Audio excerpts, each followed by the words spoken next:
There's a number of theories floating around regarding the origins of Rey from Star Wars The Force Awakens. And whilst there's elements of validity to all of them, I feel there's only one actual answer. Now, I don't know what that answer is, so I'm just going to take a stab in the dark and talk about where I believe she could be from. I think there's a very good chance that she's a Kenobi, as in Obi-Wan Kenobi, as in I have the high ground, don't try it or I'll cut your bloody legs off, Obi-Wan Kenobi. Look at this guy, rolling around like an angry sack of sawdust with a dumb haircut. On just the surface level, their outfits aren't dissimilar, right down to the boots. Yes, her design is heavily based on a piece of 1970s Ralph McQuarrie concept art, but there's definite similarities present. Not that that necessarily means anything, but the parallels don't end there. The character of Rey is highly proficient in the use of the Jedi mind trick, something Obi-Wan Kenobi specialized in.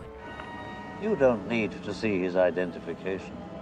We don't need to see his identification. Proving to be even more effective at it than his master, Qui-Gon Jinn. Credits will do fine. No, they won't. Credits will do fine. No, they won't. But to be fair, Qui-Gon was the worst Jedi. He'll train a child psychopath no matter what terrible visions of the future everyone has. And you just need to look at scenes like the one where Rey is hiding out on Starkiller Base, mirroring Obi-Wan when he was deactivating the tractor beam. The next movie looks to be her being trained up by Luke Skywalker. And it would be fitting that Luke trains the granddaughter of the man whom of which trained him. And by trained, I mean got him to swing a laser sword at a floating ball and then just handballed him off to someone else. Rey and Kylo Ren's relationship could be made all the more interesting if it reflected that of their grandfathers, with Rey even leaving him scarred and battered after their last encounter. It's very possible that during Obi-Wan's exile, not dissimilar to how Rey was left stranded, he fathered a child who then went on to have Rey about a decade after Return of the Jedi. If this did happen, Luke would be privy to this information, because canonically, he is in possession of Obi-Wan's journal. It's unclear the exact age gap between Rey and Kylo, but it's roughly a decade, and perhaps it was intended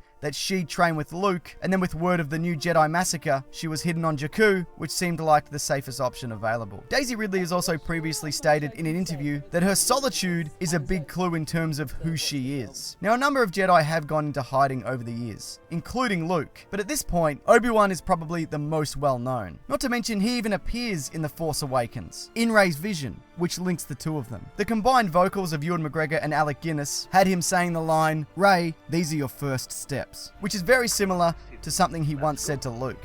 You've taken your first step into a larger world.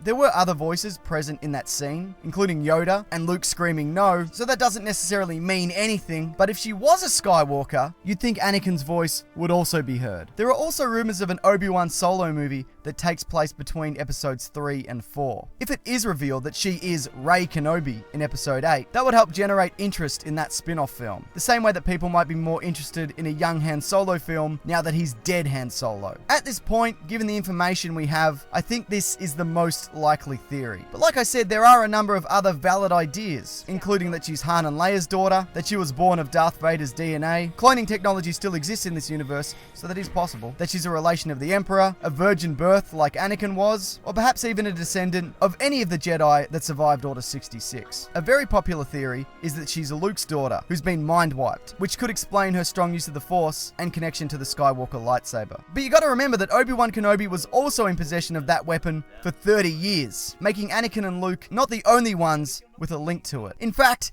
he had it longer than both of them combined, and was lucky enough not to have any limbs taken off whilst holding it. Skywalkers, bad at keeping hands. Thanks everyone. Now if you are interested, feel free to subscribe, to check out some of my other videos, including the two that you see there. Or even take a look at my movie/TV show/comic podcast, The Weekly Planet. All of that stuff mentioned is linked right there and below. Question though, who do you think Rey's parents are? If you have any thoughts, I'd love to hear any and all theories below in the comments. That'd be great. Alright, thanks everyone.